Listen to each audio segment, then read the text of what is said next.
My great-great-grandfather, John Kelley, who was a slave owner, came from Ireland, a city in Ireland. There was a potato famine. He decided to stop fighting his own family members.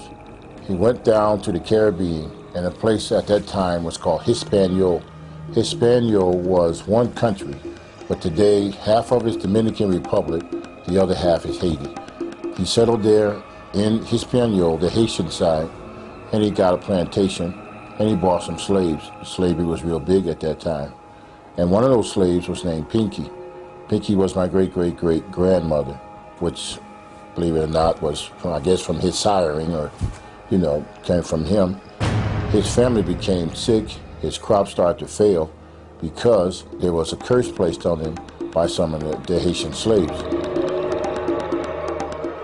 Then he decided to go into Texas. He moved into Texas, took some of the slaves with him, and when he got to Dallas, Texas, he had about 4 or 5 slaves left: Cupid, Senior, Pinky, and a few other slaves. And from there is where my father was born in 1917.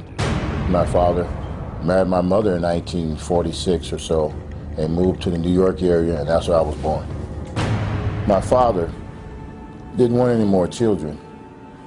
At that time, there was about 6 or 7 other brothers and sisters were born before me. He told my mother he didn't want any more. So my mother said, well, I'm pregnant now, I'm not going to get rid of my child. He said, yes, you are. He said, I already got it set up to take you to a back alley abortion clinic not far from a famous university there on the East Coast. And when my mother resisted having this abortion, he commenced to beating her and kicking her in the stomach and hitting her, trying to force the baby to come out or be stillborn. And so when that didn't work, he dragged her through the house and threw her in the car and took her down to where the abortionist was, and they were already waiting for her. They put her on the table, put her feet up in the stirrups, went inside of her with all kinds of weapons of destruction.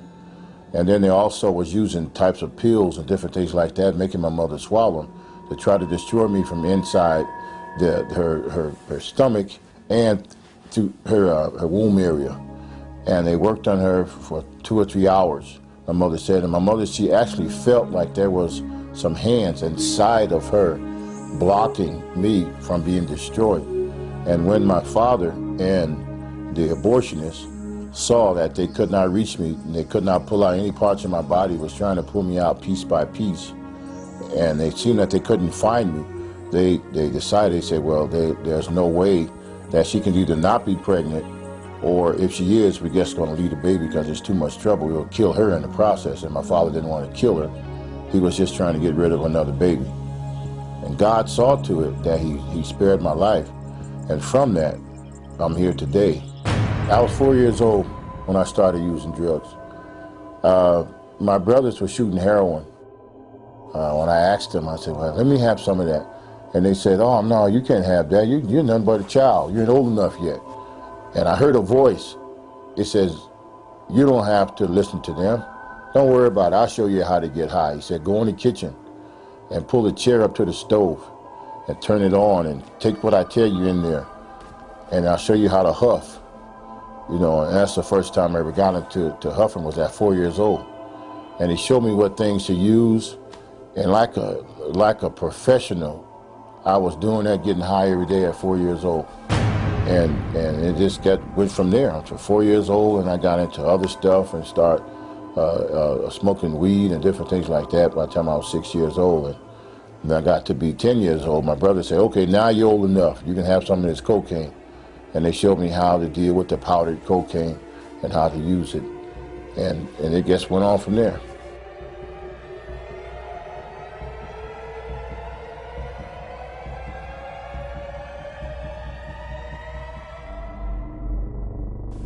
As Curtis grew older, he also realized his family was involved in voodoo, a type of witchcraft from Haiti.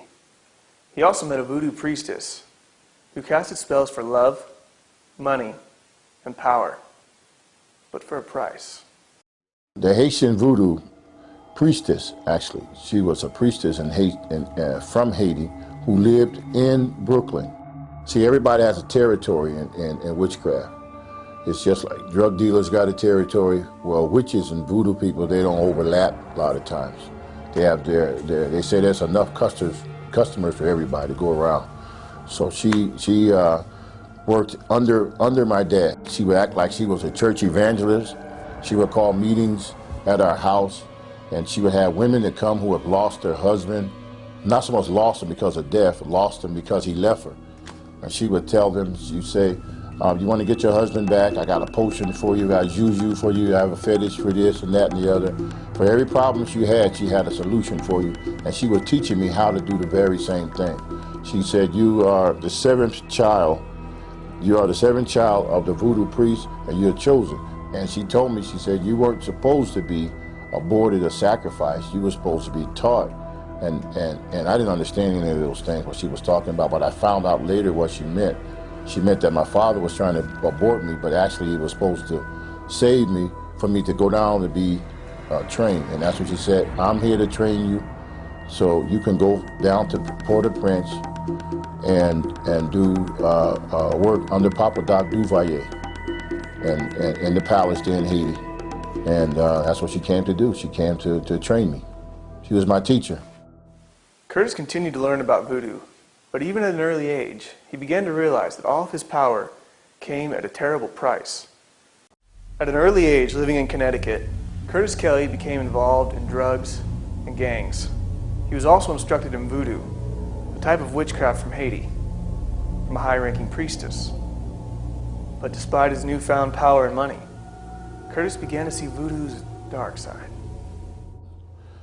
She taught me what the love potions were, how to use them, how to slow a person's business down. As far as if you wanted to work a person over real bad with pavor nocturnus.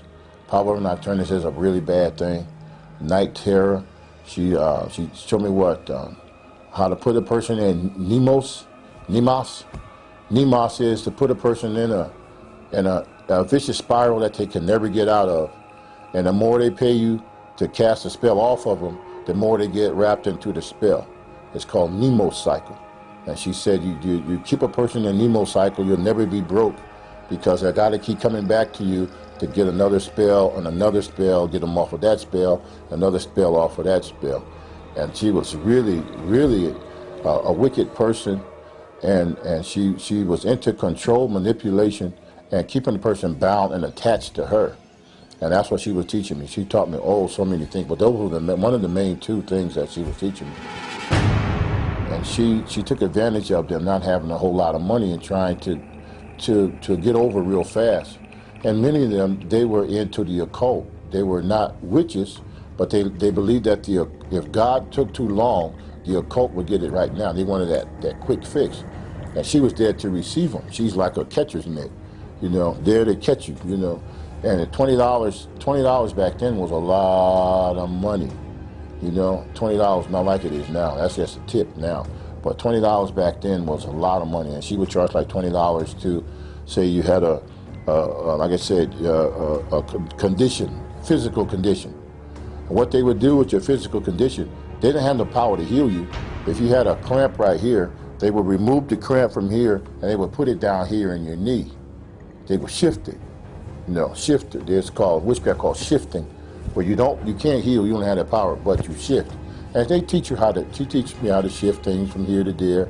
I move it over here. And what you do, you get a whole lot of people together in one room, all miserable, all suffering. You charge them $20, and you don't give them all of it. You give them a piece of the information to keep them coming back. And as a child, I stood there and I watched, and I said, this lady sure can't control people. She has a very crafty way of controlling people. And many of the people that she was controlling, they went to church on a regular basis. She would say, isn't God good?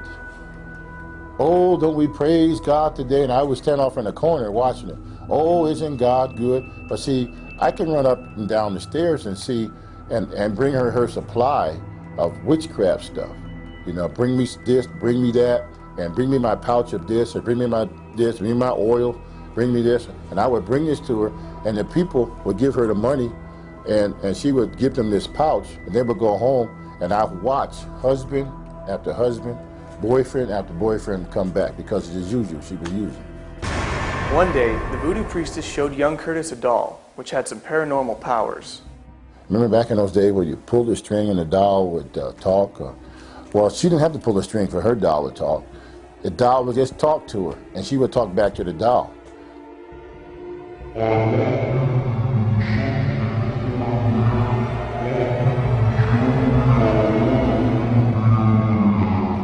And I was standing there in amazement. I said, how can a doll have how can you communicate with it, with an object that's not even human? But what it was, through this doll, the entity was housed, and it could talk.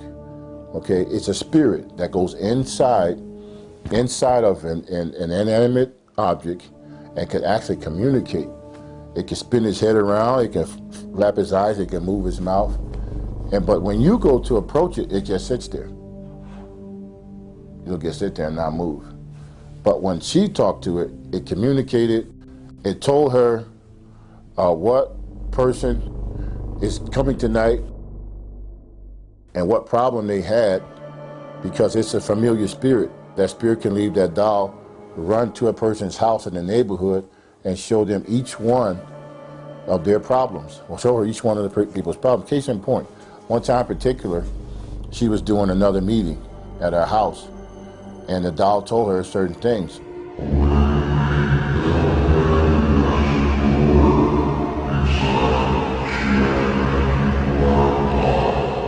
And so at the meeting, I was there with her, and she says,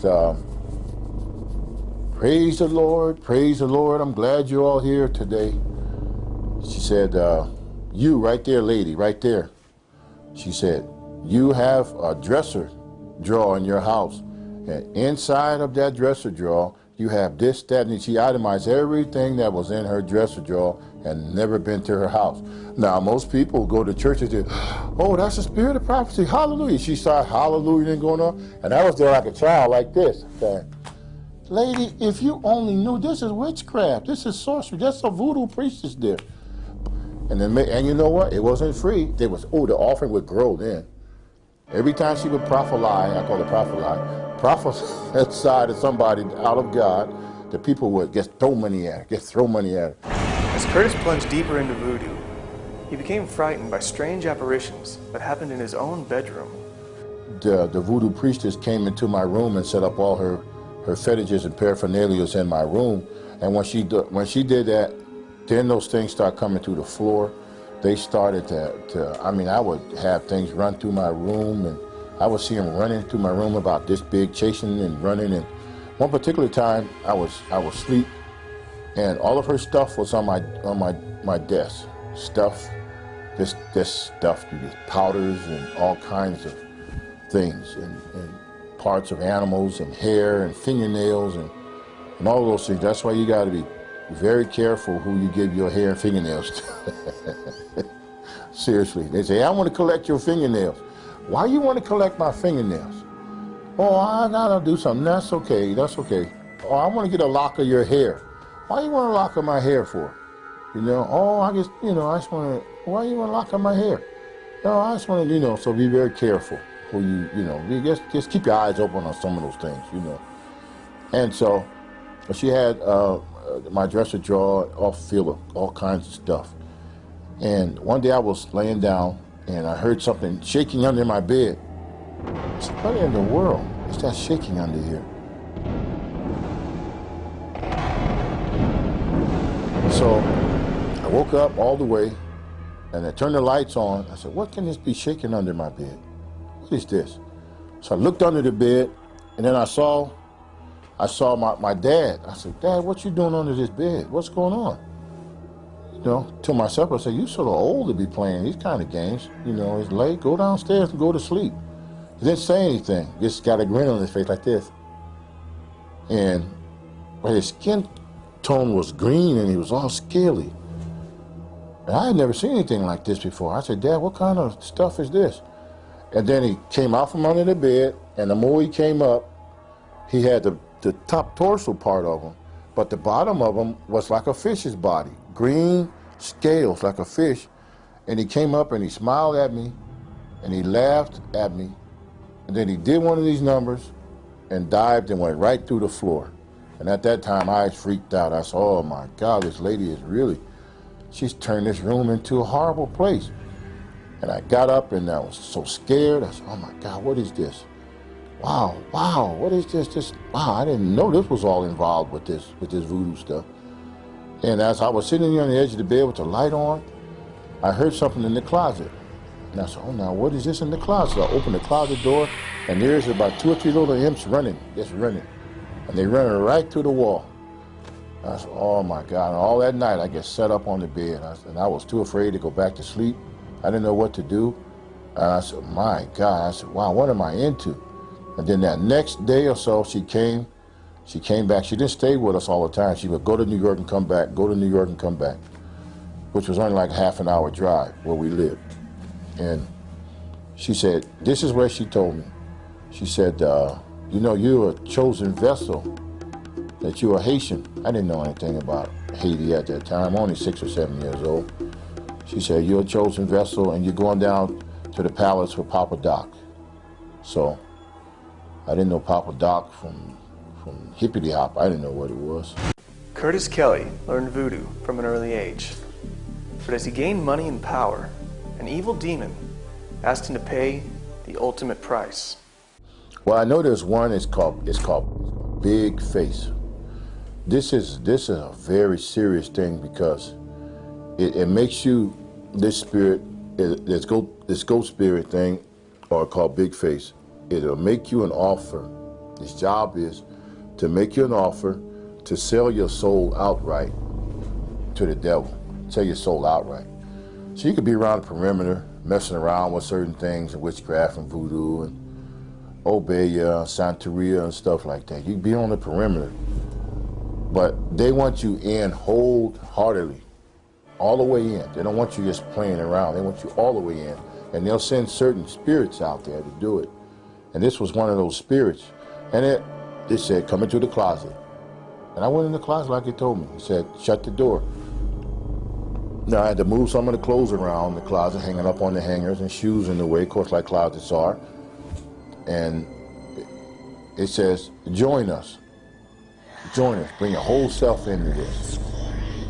And I said, I thought I was already in it. Didn't you just see what I saw the other day, climbing up and jumping, stuff running through the closet? I thought I was already in it all the way. He said, join us. He said, give us your whole self. I said, how in the world can I give you my whole self? I'm just a child. I don't know anything about giving my whole. He said, say these words, and then you can join us full-fledged all the way. And then when he said that, all the clothes disappeared. The clothes in the closet disappeared. The shirts disappeared. The shoes, everything disappeared. In this closet became like I was standing out in space with the stars. There was no floor. I was standing right there. The floor disappeared, and I'm standing there, and it was just myself and that spirit face to face.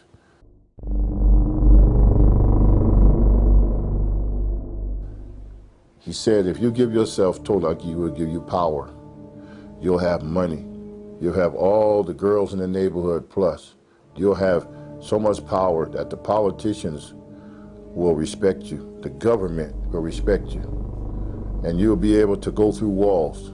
You'll be able to go into the bank and grab all the money you want and come right back to the wall. All you have to do is say yes. Give yourself to us totally. That God, that thing you heard of God, he's no good. He can't help you anyway. If he could have, he would have stopped us a long time ago. So that's showing you, you give yourself to us and we'll take care of you. And I stood there face to face with that thing, and it seemed like I heard another voice, a teeny tiny little voice, about the size of an ant almost. It said, don't do it. Don't do it. Don't do it. Don't say yes. Don't do it. And I didn't know who that voice was. I had never heard it before. But it said, don't do it. Don't do it. Don't do it. And that big face thing, that big spirit with that big ugly face, it was trying to show me, it showed me a vision of money and power and all of these different things, but that little voice said, don't do it. Don't do it. Then I said, no, I started doing like this. No, thank you. I'm gonna stay right like I am. I'm not coming here long into this, like you talking about. And he started screaming, why? Come do it. We'll give you everything you want. And I said, no. When I said no, the floor came back, the clothes in the closet came back. I opened that closet door, and I said, my God, what is going on here? And I never listened to that thing again. Because what it does, if you say yes, you sign that 10-year contract, or you sign a 20-year contract and agreement with them, it'd be like most people that you see that's getting involved with it. The 10th year, they come get you. The 20th year, they come get you. They kill you right on that 20th year. And it happens. I can name some people that I know of that did what that thing invited me to do. They got the richest fast, they got famous on television, they became famous rock stars, they became famous actors and actresses, and after that 10-year contract, or that 20 years, they died right in that same month, day, and week, and second that they signed off. I was in some very, very evil stuff, but I was too deep into it at that point to get out. Curtis Kelley, as a young boy growing up in the New York area, became entangled in a web of voodoo. He was trained by a voodoo priestess and told he would be taken to meet the president of Haiti for additional training. But he realized the voodoo woman was robbing his neighbors by selling them false cures for their illnesses. He was tormented by demons at night who appeared to him in many forms. Finally, one particular demon offered him power, money, and women if he would be willing to give himself completely to these evil forces. He said no, but the battle was far from over. Okay, the waster spirit. The waster spirit is exactly what it is. It's a spirit that's job is to make you waste away a little bit at a time every day. Its job is to cause a lot of fear. To fear of being in a house by yourself, fear of turning the lights off, fear of flying on an airplane, fear that different things are going to happen to you, fear that you're going to go broke. It torments you constantly. Like one famous actress said, the reason why she works so hard because she's afraid of going broke, and she's tormented with that idea. So if you're tormented in public, you're tormented in private. It won't just attack you outside. It starts in your house. They love to hang out in closets and under beds, and their main target a lot of times is children. They love to torment children. And I tell parents all the time, if your child say they see something in the room, don't beat them down. Just go in there and see. You know, let the waster spirit, this actual spirit, let them know that this child is not alone anymore. Now the child got some help. Go in there. If you're born again, spirit-filled Christian, take your bottle of blessed oil and anoint the threshold of that room. Just like Moses did the death angel. It's not the death angel, but it still torments. The death angel, you know, that came to do away with you. What this thing does to slowly pick at you until you are nothing but just a bag of torment. If the wind blows too hard, you'll say, well, what is that? What is that? That's the job of the waster spirit. It does what it says. It comes to waste it away. It's in the bed. It's in the closet, and it's also known around the world as the boogeyman. That's his name, which comes from the Caribbean islands, the bogey. They used to call it the bogeyman. And children who were bad, they used to be threatened by the parents to say, if you don't be good, you know, they would say, Mom, if you don't be good, Mom, Mama's going to take the boogeyman after you, Mom. You know, that's in the Caribbean. And children would be afraid, but by the time they got to America, it went from boggy to boogie, you know, and it is a spirit, and children are tormented by it. And then people call the waster spirit in the church. Many church people have the waster spirit to where they can't sleep at night. They're tormented. It takes your sleep away from you. It'll actually take your sleep. You wake up in the middle of the night over and over again because you're under attack of the waster spirit. Say over in Europe, in some parts of Europe, they call it tantu. It means household ruler. And when a person dies, and this is where this thing is so creepy. When a person dies, especially the man or the father, what the waster spirit would do, it would take on the appearance of that person, and it would walk through the house, and then you would feel your bed go down. You would feel the room always cracking, pops, and like doors closing when nobody's in the house. That's the waster spirit, and it just looks like the face of a ugly person. Sometimes gray in appearance, sometimes brownish appearance, big ugly cold eyes that never look to the left or right but stare straight ahead. Even though he knows you're right here, if you see him, he'll just stand straight ahead, like disregarding you being there. Even there, he's there to torment you, but he's not paying you no attention because to him, you're not nothing. He's just coming to destroy you. You're in his house. He's going to look right at you. I've seen him face to face. I've talked to this spirit from time to time. It's very big hand. One finger is as big as both of my fingers put together on one hand. They're very big. I was even touched by them as a child. Told me I was supposed to do certain things for him. It's an actual spirit. It slides in sometimes like it's got broken feet. You'll see it here sliding in the middle of the night, and you can feel it in the closet. You can feel radiation from it. That's why fear is nothing without the presence of it. That like radiation that comes off of a spirit, that's the part that torments you. That's what the Bible said. Fear has torment. That's the part that torments you. If you don't feel it on your natural body, big deal. Hasn't done anything to you. You can laugh at it. But what it does, it knows that it radiates a type of radiation that burns. It makes you feel bad. You feel a horrible feeling.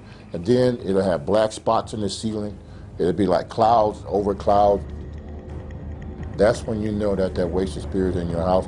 And there's millions of people around the world who are tormented every day by a wasted spirit. They can see its actual look, like the face level of a man, because these are fallen spirits. They're fallen angels, you know, and they have an appearance like some of them have a male actual appearance. They look like a man with the eyes, nose, and mouth.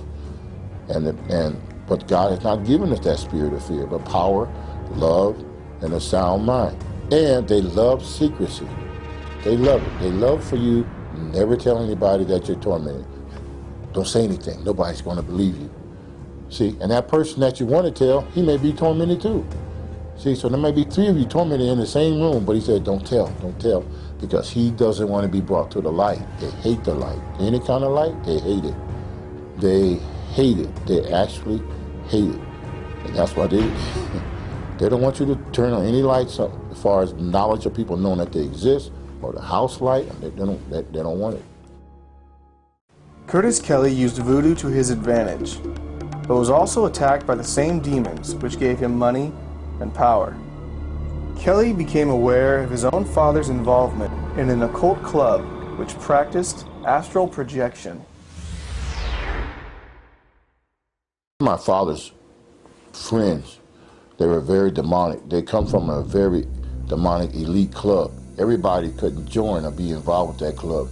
You had some doctors, you had some lawyers and judges and people of high esteem in the community were involved with this occultic club. My father was one of the ringleaders of this. And I remember many times in the middle of the night, I would hear downstairs. We had up and downstairs house, and I would hear a party going on downstairs, and I wanted to be involved with it.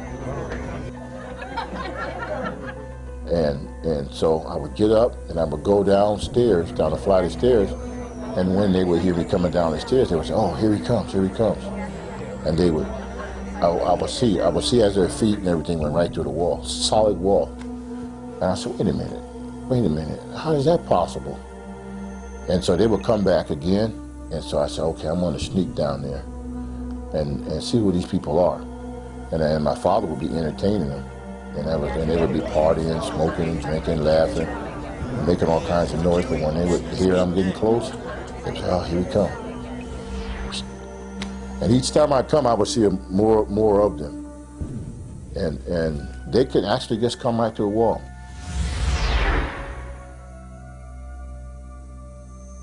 They can astral project, come right to a wall. It was no problem to them. Now, be it in their physical body or spiritual form, I'm not quite sure, but I know they can do it. And there's many people out there that can still do that to the demonic realm. That's what those people were. They have sold themselves out 100% to where they can astral project and they can go from one place to another. That's why when you want to go overseas, make sure you know the principalities, powers, and everything in those regions before you go there, because in some parts of the world, there's those priests, those shamans, and those voodoo priests, and the witches, and Santeria, and all the people that practice Obeya and all that stuff. Those people are the higher level of witchcraft. They literally can get on their cedar broom and fly or levitate. They can do all of those things without it. Without an airplane, without a helicopter or anything. They just when they want to go somewhere, they just go. They just go, and whether in the body or not, I'm not quite sure how they do it, but that's the group my father was running with. I never actually seen my father do it, but I know when he was there, he disappeared too. One day, Kelley became aware of how powerful and deadly evil curses can be. My grandmother, I love my grandmother, and one particular day I was walking through the projects and I heard an argument going on. I said, oh, who's this arguing? You know me, I was always in for a good fight. I said, who's fighting? You know, not too much to see girls or ladies fight, you know, but they did fight in our neighborhood too. And I recognized his voice from a distance, from a half a block away. I said, that sounds like my grandmother. And she was giving somebody what for, too. She was giving it to him. Oh, boy. And so I got in closer to see what was going on, because it was always taught to stay out of grown people's business. You know, don't get into the business of adults. So we were taught that. So they said, if you see adults arguing, you stand back and you don't say anything. You know, so I did. I just stood back in the back a little bit as they were going forth. And there was a man there. He was saying something to my grandmother. I had never seen this man before. I didn't know who he was, because I thought I knew everybody. There's 5,000 families in the projects, and I knew everybody between New York and Connecticut. So I figured, no, I knew everybody. I didn't know who this guy was, arguing with my grandmother. So I didn't say anything, and I just stood back and watched. And they were going at it. I mean, they were going at it. My grandmother was little, but boy, she was holding her ground with this guy. And then she said something. She did her fingers a certain way, and she said, I'm gonna curse you. And she did one of these numbers, and she threw her hand, and she said some words that I'm never gonna say those words, but she said those words, and that man fell over backwards. Bang, he fell over, hit the concrete real hard. And I looked at that, wow. I called her Mama. I said, Mama, I didn't know you had that kind of power. I want that too, you know? And so I said those words that she said. I stood there in the background, way over there, about 10, 15, 20 feet away. She didn't know I was there. And I said those same words she said, and I saw something start spinning, like a tornado started spinning, just like this.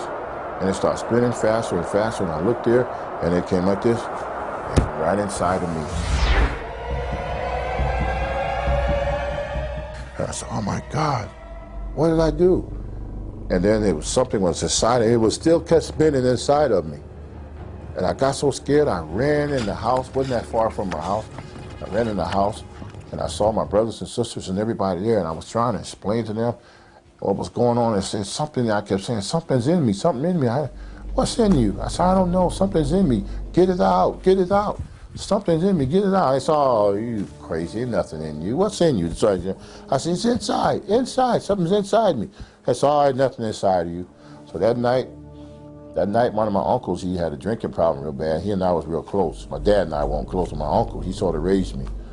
But everything my dad was showing me bad, he tried to show me good stuff. And so, but he had a drinking problem, and he was drunk. He laid on the floor, and I laid down there next to him, because he was my protector and my buddy, you know. He still is, he's still alive, so still love my uncle. And I laid there, and next thing I know, I hear that spinning thing coming. Now it's coming again, middle of the night, it's coming again. And I said, Unc, wake up, Unc, something's happening, wake up. He was so drunk he couldn't even lift his own head. He said, "What's wrong, nephew?" I said, "Something wrong, uncle, something wrong, something spinning inside of me." And the next thing I know, the closet door opened up and out stepped this big old green thing with wings. And he stepped on my arm. I tried to get under my uncle and I was trying to hide, but this big old green creature stepped on my arm and stopped me from moving.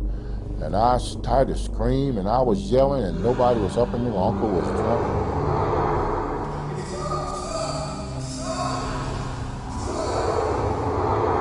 That started a whole new thing from those words my grandmother was doing, putting the curse. When the Bible says bless and curse not, because when you curse, you be cursed at the same time.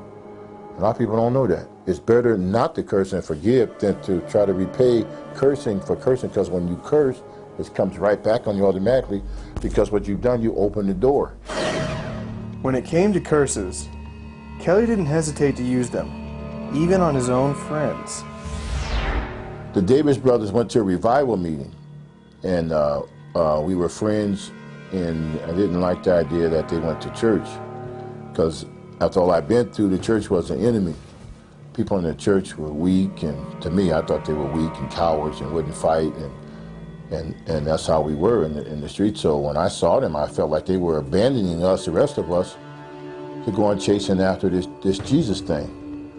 And when I would see them come back and they would minister to a lot of our other friends because they were excited about being saved, and they would tell the rest of the guys, saying, you need to stop these drugs and stuff and come and get saved. Well, if they get saved, I lose a lot of customers. I said, I'm gonna send some curses after them, some spirits to curse them, to stop them, slow them down. And so these little spirits, I called them up. They came up out of the ground, and I told them, I said, I'm sending you over here, and I want you to go over there and stop these guys.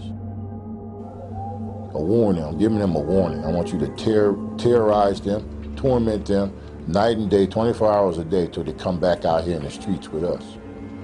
So I sent this little one about so big.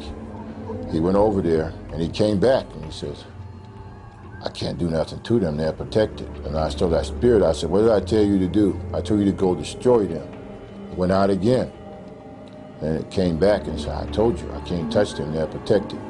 So I said, get out of here. I sent him you back down to the floor where you come from. So another one, I sent a bigger one this time, a little bigger than about that size. And I said, now you go and do what that other one, he didn't do. I said, you go and destroy them. You go, you tear everything up, you tear their house up, you tear their mama up, you tear their cars up, set the house on fire with them in it. Do everything I tell you to do. You better not fail. So that spirit disappeared and it went.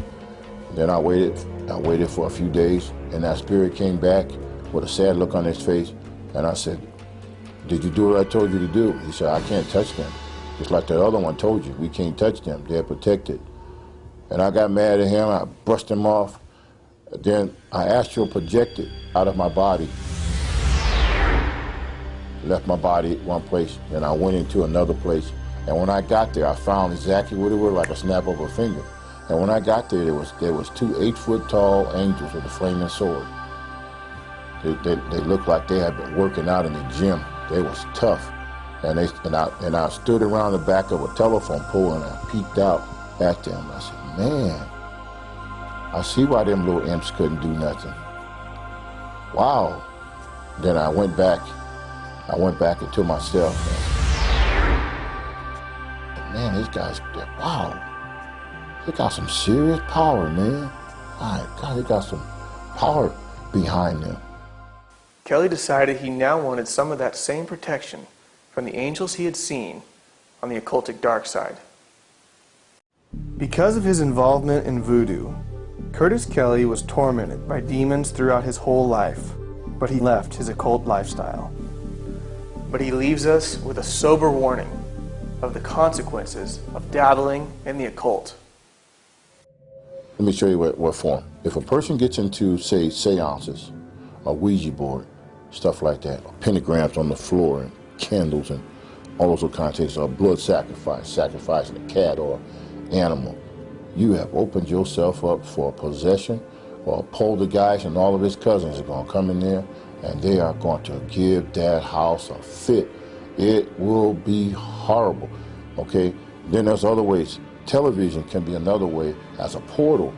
They can come in. If a person watches pornography all the time, watches pornography, that spirit, okay, that porn ain't spirit, like in the Greek and the French, will come in. It would literally march through that porthole, and it would set up, and it would sit, and it would wait, and it would sit, and it would wait, and it brings sickness. It would bring all kinds of diseases. It would bring all kinds of stuff in there just because that television was a vehicle to be used to come in. And that's just one way. Then there's all kinds of anger. If a person, let's say if a man is in the house, always angry, no matter what the wife does, that man gonna be angry. It's like she pull her hair out the roots, and he's still angry. She can do cartwheels. She can cook a feast. She can do every second he's angry. What's happening? There's 5 different types of anger, and all of those types will start to come in to his house, and in his house would be a house of rage, and that is an actual spirit. It's an actual spirit called Nektiel. Nektiel comes in, and it's a power. It comes in, and its power, it takes complete power over that house, and the children will start to act bad in school. There's no love there. People will come and they can feel that. So, you know what, man, it's getting late. I'm going home. Wow, this is a bad house to be in. I feel the creeps when I come in here. It's because of that person has allowed those things to come in. After experiencing the occult firsthand, Kelley feels he will never go back to his former practices. So you got to draw a line in the sand. You can't follow me no more.